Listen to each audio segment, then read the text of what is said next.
سقائے سکینہ عباس عباس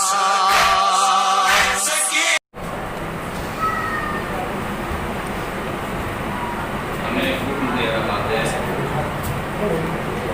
اے ایمان لانے والوں، اے مومنوں،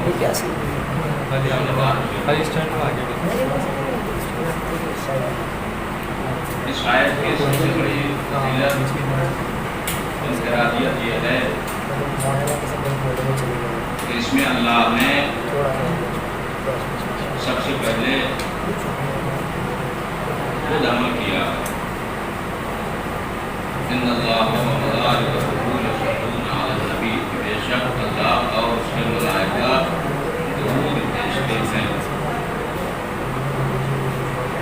یا ایھا الذین آمنوا صلوا علیہ، اے ایمان لانے والوں تم بھی درود بھیجو، وسلموا تسلیما،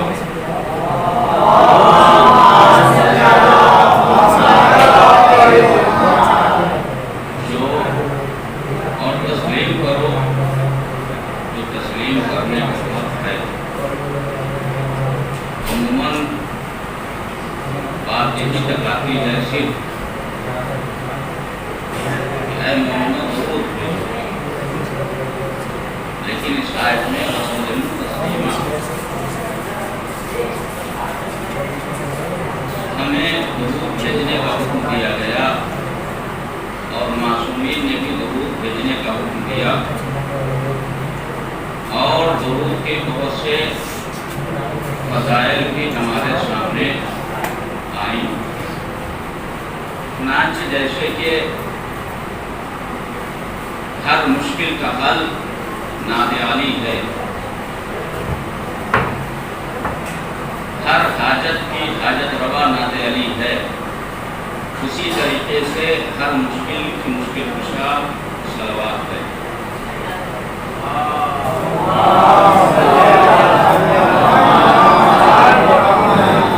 اگر مشکلوں سے نجات چاہیے تو صلوات بھیجو، اگر مصیبتوں سے نجات چاہیے تو صلوات بھیجو، اگر گھر چاہیے تو صلوات بھیجو، زر چاہیے تو صلوات بھیجو، بے سکون کو سکون چاہیے تو صلوات بھیجو۔ تو صلوات کی فضیلت ہے، کیوں؟ کیونکہ یہ اتنی اہم ہے کہ یہی صلوات جناب حوا کی مہر قرار پائے، یہی صلوات جناب ابراہیم کی خلت کا سبب قرار پائے، یہی صلوات سفینہ نوح کی نجات کا ذریعہ بنا۔ یہ صلوات کی فضیلت ہے۔ تو کبھی ہم نے غور کیا کہ یہ سب جو صلوات کی فضیلت ہے، لیکن مقصد صلوات کیا ہے؟ ہم نماز پڑھتے ہیں، ہم روزہ رکھتے ہیں، ہم حج کرتے ہیں، لیکن مقصد نماز کیا ہے؟ فضیلت نماز یہ ہے کہ ان الصلاۃ تنہی عن الفحشاء والمنکر، بے شک نماز فحش باتوں سے روکتی ہے، یہ نماز کی فضیلت ہے۔ نماز ہی کے چہرہ نورانی ہوتا ہے، یہ نماز کی فضیلت ہے۔ نماز پڑھنے سے انسان کا ضمیر نہیں بڑھتا، یہ نماز کی فضیلت ہے۔ نماز پڑھنے سے انسان کا جسم پاک و صاف رہتا ہے، یہ نماز کی فضیلت ہے، مقصد نہیں۔ یہ ساری باتیں نماز کی فضیلت ہیں، مقصد نہیں۔ روزہ رکھو، کیوں رکھو؟ اس لیے کہ تاکہ تمہیں احساس ہو کہ جب تم اس پوزیشن میں اس حالت میں ہو تو محسوس کرو کہ جنہیں کے پاس غذا کم ہے وہ کیسے رہتے ہوں گے۔ روزہ کی فضیلت یہ ہے کہ انسان کا جسم مینٹین رہتا ہے ظاہری طور پر، یہ روزے کی فضیلت ہے۔ روزہ اللہ سے قریب کر دیتا ہے بندے کو، یہ روزے کی فضیلت ہے۔ مقصد کیا ہے روزے کا؟ مقصد کیا ہے؟ نماز کا مقصد کیا ہے؟ حج کا مقصد کیا ہے؟ کہا مقصد سب کا ایک ہے، قربتاً، متوجہ ہیں آپ؟ تو جیسے نماز کا مقصد قربتاً الی اللہ، روزے کا مقصد قربتاً الی اللہ، حج کا مقصد قربتاً الی اللہ، تو پھر صلوات کا مقصد کیا ہے؟ صلوات کا بھی مقصد ہے، کہا صلوات کا مقصد کیا ہے؟ صلوات میں جو مقصد ہے بیان کیا گیا وسلموا تسلیما۔ دیکھیے اس آیت کی انفرادیت یہ ہے کہ اللہ نے جہاں قرآن میں سارے احکام دیے اور بتائے تو سارے احکام ہمیں بتائے ہیں۔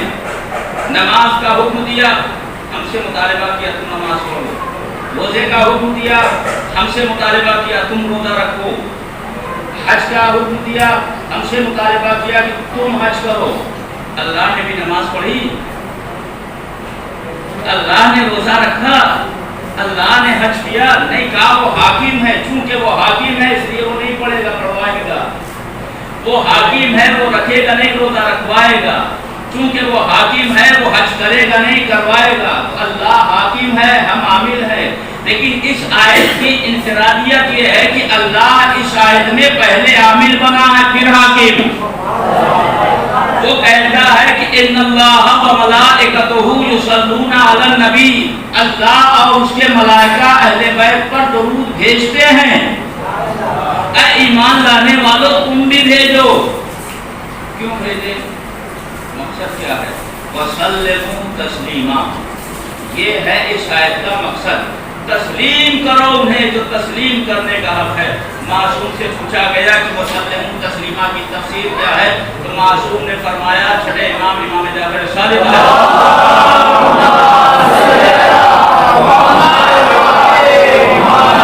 فرمایا کہ وسلموا تسلیما کی تفسیر یہ ہے کہ جن پر درود ہے انہیں ولی مطلق تسلیم کرو، انہیں ولی مطلق تسلیم کرو۔ پھر پوچھا گیا کہ صلوات پہ اتنا زور کیوں دیا گیا، صلوات بھیجنے کے لیے اتنا کیوں کہا گیا، صلوات پڑھنے کے لیے بار بار تقاضا کیوں کیا گیا؟ تو معصوم نے فرمایا کہ سنو، جب اللہ نے عالم ارواح میں روحوں کے سامنے اپنی وحدانیت اور نبی کی نبوت اور علی کی ولایت کو پیش کیا، سب نے قبول کیا۔ کچھ نے وحدت اور نبوت قبول کیا، ولایت کو چھوڑا، کچھ نے تینوں کو ایکسپٹ کیا۔ یہ جو وہاں وعدہ لیا گیا تھا، عہد لیا گیا تھا، یہ صلوات اسی کی تجدید کا نام ہے۔ صلوات ولایت علی کی تجدید کا نام ہے۔ اب تجدید بہت سے سمجھتے نہیں ہوں گے، تجدید کسے کہتے ہیں؟ ولایت علی کی صلوات رینیول کا نام ہے، ولایت علی کا۔ جیسے لائسنس ختم ہو جائے تو اب اسے رینیو کرائیے، بغیر رینیو کرائے وہ ویلڈ نہیں ہوگا۔ اسی طریقے سے ولایت علی کی تجدید ہوتی رہے، رینیو ہوتی رہے، صلوات پڑھتے رہیے۔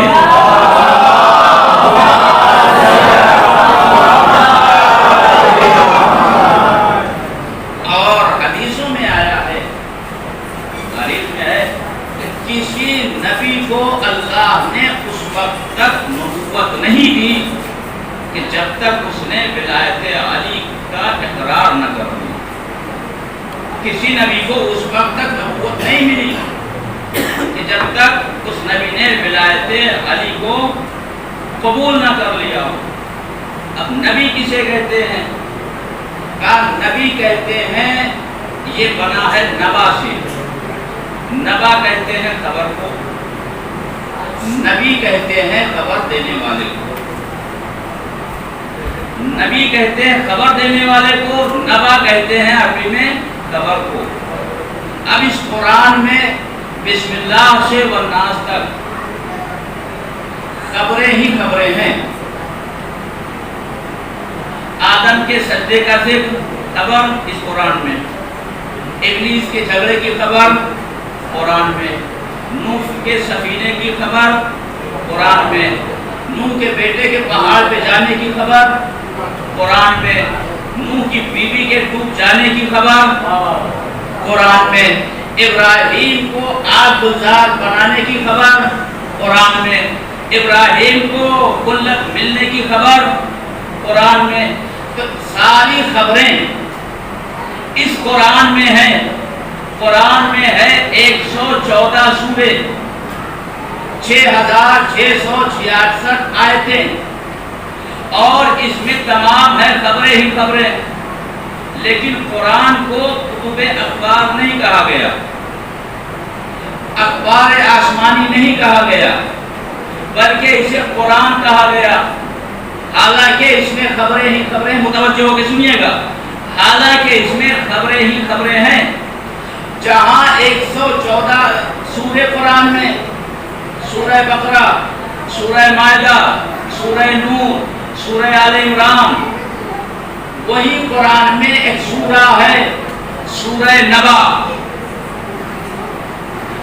قرآن میں ایک سورہ ہے سورہ نبا، اور آیت شروع ہوتی ہے بسم اللہ الرحمن الرحیم، اما یتساءلون عن النبأ العظیم۔ اللہ اپنے حبیب کو مخاطب ہو کے کہہ رہا، میرے حبیب یہ تمہارے پاس آ کے سوال کرتے ہیں کہ یہ نبأ عظیم کیا ہے؟ نبأ عظیم کیا ہے؟ یعنی بڑی خبر کیا ہے؟ نبأ کے معنی ہے خبر، اور قرآن بتا رہا ہے بڑی خبر کے بارے میں۔ اما یتساءلون عن النبأ العظیم، میرے حبیب یہ لوگ تم سے آ کے پوچھتے ہیں کہ یہ بڑی خبر کیا ہے، یہ نبأ عظیم کیا ہے؟ تو قرآن نے نبأ عظیم کی طرف اشارہ کیا۔ تاریخ نے ہمیں ایک منظر پیش کیا، جنگ صفین ہے، معاویہ کے لشکر سے ایک قاری قرآن نکلا، قرآن کی تلاوت کرتے ہوئے علی کے مقابل میں آیا۔ اسی کو عذاب کہتے ہیں، عقل پر عذاب۔ قرآن کی تلاوت بھی کر رہا ہے، قرآن سے جنگ کرنے آیا ہے، علی کے مقابل میں آیا۔ تو مولا علی نے اس سے پوچھا کہ کیا پڑھ رہا ہے؟ اس نے کہا قرآن۔ مولا نے پوچھا کون سا سورہ پڑھ رہا ہے؟ کہا سورہ نبا۔ مولا نے پوچھا آخر تجھے پتا ہے کہ یہ نبا کیا ہے؟ قرآن میں اس سورے میں نبأ عظیم کا تذکرہ کیا گیا ہے، تجھے خبر ہے کہ یہ نبأ عظیم کیا ہے؟ تو اس نے کہا مجھے خبر نہیں ہے کہ نبأ عظیم کیا ہے۔ تو مولا نے اپنے سینے پہ ہاتھ مارا اور مار کے کہا واللہ انا النبأ العظیم،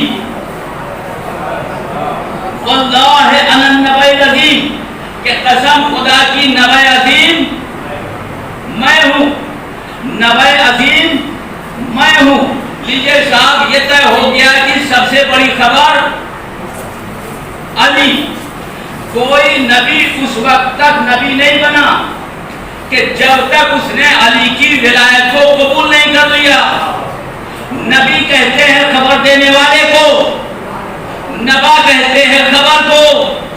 علی ہے نبأ عظیم، سب سے بڑی خبر، سب سے بڑی خبر ہے علی۔ خبر دینے والے کو کہتے ہیں نبی، سب سے بڑی خبر ہے علی، اور خبر دینے والے کو کہتے ہیں نبی، سب سے بڑی خبر کو کہتے ہیں، ذرا زور سے بولیے شرمائیے نہیں، خبر دینے والے کو کہتے ہیں نبی، سب سے بڑی خبر کو کہتے ہیں علی۔ تو بھیا جب تک بغیر علم کے کوئی عالم نہیں بنتا، اسی طریقے سے بغیر کوئی علی کے نبی نہیں بنتا۔ صلوات پر محمد وعلیہ